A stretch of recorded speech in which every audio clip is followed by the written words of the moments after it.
출애굽기 34장 27절로 35절. 모세의 금식 기도와 백성들이 뉘우치는 모습을 보신 하나님께서는 두 번째 시내산 언약을 맺었습니다. 두 번째 증거판에 기록된 십계명도 첫 번째 십계명과 같았는데요. 달라진 건 지난번엔 하나님께서 직접 증거판을 만들어 주셨는데 이번엔 모세에게 증거판을 만들어 오라고 하신 것과 지난번엔 장로들 70명이 하나님 앞에서 먹고 마시게 했는데 이번엔 모세만 올라오게 했다는 거죠. 다시 언약의 피를 뿌리는 의식을 하지 않은 것으로 볼 때 언약의 갱신으로 봐야 할 것 같습니다. 모세는 이번에도 산으로 올라가서 40일을 있었고 또 금식을 했습니다.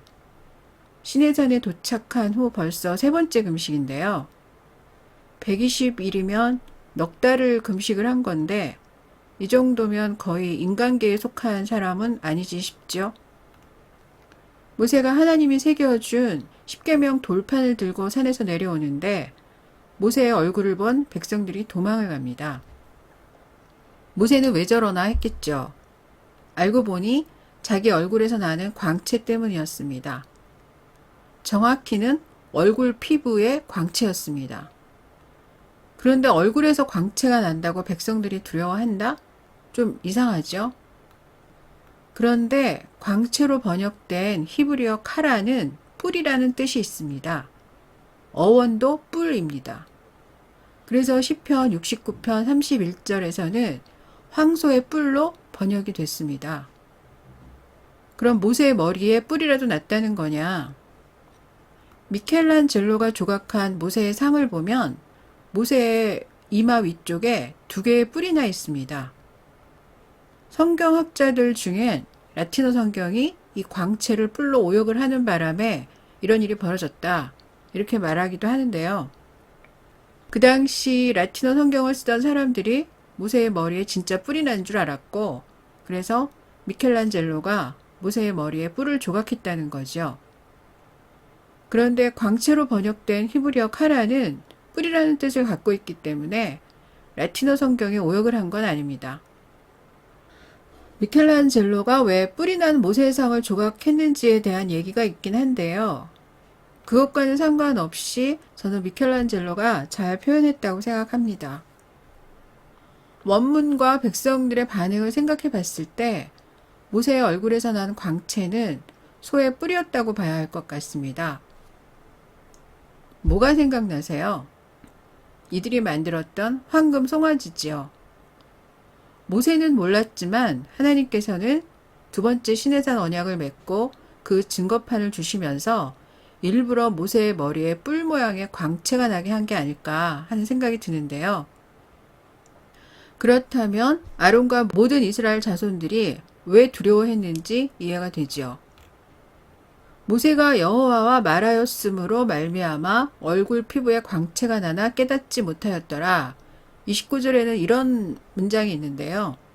이 말은 모세의 광채는 하나님과의 대화 때문이다 이런 것 같은데요. 하지만 모세가 하나님과 대화한 게 이번이 처음은 아니죠. 정말 하나님과의 대화 때문이라면 첫 번째 증거판을 가지고 산에서 내려올 때 그때도 얼굴에 광채가 났을 것이고 40일 중보 기도 후에도 광채가 났겠죠. 그러니까 이번에 모세의 얼굴에서 광채가 난 건 하나님과의 대화 때문이 아니라 하나님이 그렇게 하신 걸로 봐야 할 것 같습니다. 그럼 29절 말씀이 틀린 거냐? 그게 아니라 하나님과 대화하느라 자기 얼굴의 광채를 깨닫지 못했다. 이런 뜻이죠. 백성들이 모세를 가까이 하기를 두려워했다 해서 두려워하다로 번역된 이 아래는 죄 때문에 두려워하거나 죽음을 두려워할 때 이 단어를 쓰는데요. 그래서 선악과를 먹은 아담이 벗은 것이 두려워 숨었다라고 했을 때도 이 야레라는 단어를 썼습니다. 그러니까 백성들은 모세의 얼굴에서 나오는 광채가 황금 송아지 죄를 생각나게 했기 때문에 두려워했다는 거죠. 모세 얼굴의 광채가 하나님의 영광의 빛이라서 백성들이 두려워했다 이런 말도 하는데요. 그런데 누가복음 9장과 마태복음 17장에는 변화산에서 변형되신 예수님의 얼굴이 해같이 빛나며 옷이 빛과 같이 휘어졌다라는 말씀이 있는데요. 누가복음은 이것을 예수님의 영광의 광채라고 기록했습니다. 하지만 이때 베드로와 제자들은 두려워하지 않죠. 하지만 이후에 구름이 그들을 덮었을 땐 두려워합니다. 그러니까 성경에 나오는 사람들은 하나님의 임재를 상징하는 구름을 보고는 두려워하지만 하나님의 영광의 빛을 보고는 두려워하지 않는다는 거죠. 백성들이 모세의 얼굴의 광채를 보고 두려워한 건 그것이 하나님의 영광의 빛이라서가 아니라 그 빛이 뿔 모양이라서 자기들이 한 짓이 생각나서 두려워했다. 이렇게 보는 게 맞을 것 같습니다. 하나님은 왜 그러셨을까요? 백문이 불여일견이죠. 모세를 통해 100마디 말을 하는 것보다 한 번 보여주는 게 나을 수도 있습니다. 우여곡절 끝에 언약을 다시 맺은 이 좋은 날, 시내산의 불로 경고하고 싶지는 않고 하지만 다짐은 해야겠고 그래서 모세의 얼굴에서 뿔 모양의 광채를 보여주셨다. 이렇게 생각합니다. 34장에는 첫 번째 언약과 약간 달라진 내용이 나오는데요. 달라진 내용은 두 가지로 볼 수 있습니다. 하나는 언약을 맺지 말아라. 또 하나는 여호와의 이름은 질투다 입니다. 전부 우상 숭배와 관련된 말씀입니다. 첫 번째 언약 때는 그냥 우상 숭배를 하지 말아라 였는데요. 이번엔 우상 숭배에 덫에 걸릴 만한 어떤 언약도 맺지 말라 이런 내용입니다. 가나안 주민과 언약도 맺지 말고 그들과 결혼도 하지 말라 이런 거는 그들이 믿는 신을 믿게 될까봐 그러신 거죠. 그러면서 하시는 말씀이 여호와는 질투라 이름하는 질투의 하나님이라는 거예요. 첫 번째 언약 때도 하나님은 질투하시는 하나님이라고는 하셨습니다. 그런데 이번엔 아예 여호와의 이름이 질투라는 거죠. 이 정도면 두 번째 증거판을 들고 내려가는 모세의 머리에 하나님이 정말 일부러 뿔 모양의 광채가 나게 하셨을 거란 생각이 들죠. 뿔 모양의 광채를 통해서 한 번 더 말씀하신 거예요. 니들이 지난 여름에 한 짓을 난다 알고 있다. 제발 우상 숭배하지 말아라.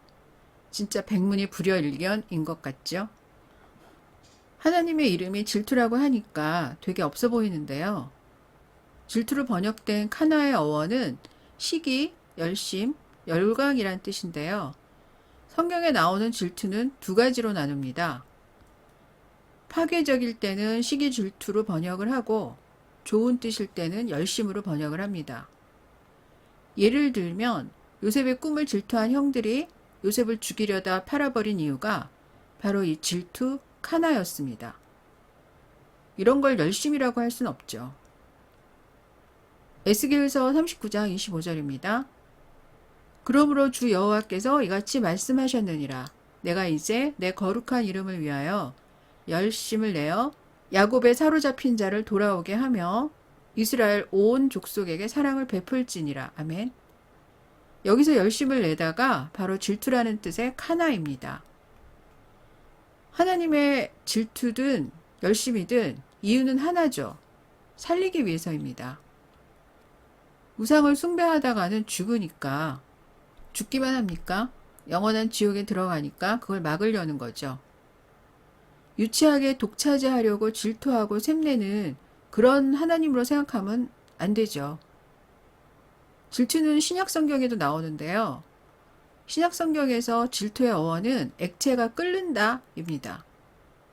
이 어원으로 알 수 있는 건 질투는 그냥 뜨거운 에너지이기 때문에 좋다 나쁘다 같이 평가를 할 수 없고 누가 어떻게 쓰느냐에 따라 달라진다는 거죠.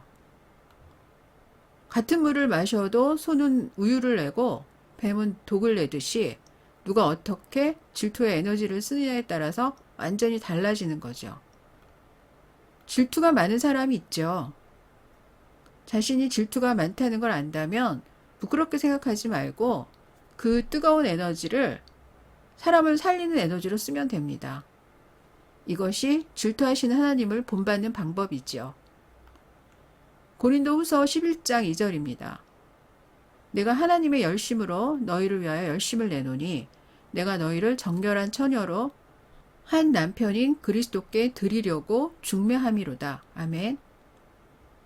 여기서 말하는 열심이 바로 질투입니다. 모세의 얼굴에 뿔 모양의 광채가 나신 것 역시 사람들에게 영생을 주시려는 하나님의 열심, 질투라고 하겠습니다. 질투의 하나님이다 이렇게 말하면 하나님을 유치하고 저급한 신으로 오해할 수도 있는데, 그러든 말든 균염치 않고 열심을 부리는 그 하나님이 정말 멋지다는 생각이 들지요. 기도하겠습니다. 하나님 아버지, 하나님의 열심 때문에 우리가 영생을 얻었습니다. 우생을 숭배하다가 영생을 잃을까봐 모세의 얼굴에 뿔 모양의 광채까지 나게 하신 하나님에게서 하나님의 열심을 봅니다. 영생을 주기 위한 하나님의 열심을 본받아서 우리도 사람들을 그리스도께로 인도해 그들로 영생을 살게 하는 그런 사람들로 살게 하여 주시옵시고, 우리의 질투가 사람을 살리는 뜨거운 에너지로 변하게 하여 주시옵소서. 모든 말씀 우리 주 예수 그리스도 이름으로 기도드렸습니다. 아멘.